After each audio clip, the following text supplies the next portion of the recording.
Millions are waking up with a large portion of their student loans forgiven. Some could have up to $20,000 of debt erased under President Biden's new program. 8 on Your Side's Beth Rousseau is live with a look at the impact this will have here on Florida. So millions of dollars being erased, but this will also help millions of folks. That's right, Deanne. 22 million residents are estimated to live in Florida. Of them, 2.6 million have student loan debt from their time on college campuses and exploring higher education. A new report says that that's an estimated $100.9 billion in debt owed.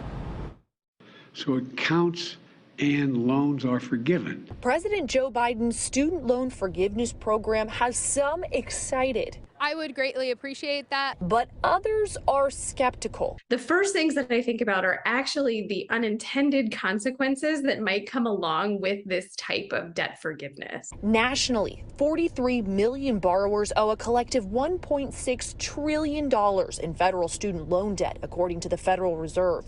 Under President Biden's new plan, those earning less than $125,000 a year can have $20,000 forgiven if they received Pell Grants and $10,000 if they didn't.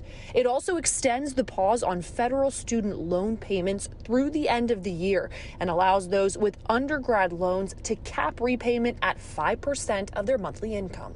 The cost to taxpayers would be estimated around $330 billion.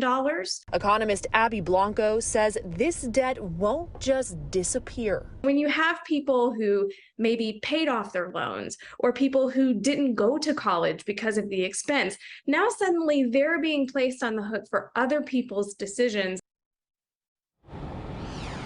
And some lawmakers from Florida are also skeptical of President Biden's plan. One of them is Senator Marco Rubio, and he also says this is not fair, and it does place the burden on these families who decided not to go to college because they couldn't afford it or they've already paid off their student loan debt. So, Deanne, not everybody is on board with this. Yeah, and as you kind of mentioned that and talk about that, receiving that pushback from a lot of those economists and Republicans.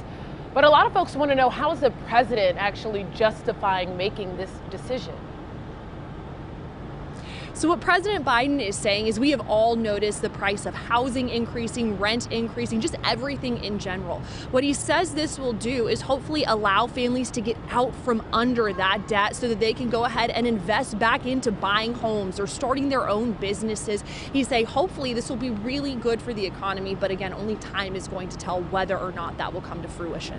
Yeah, we'll keep folks updated on this one. Beth Rousseau live in Tampa for us. Thanks, Beth.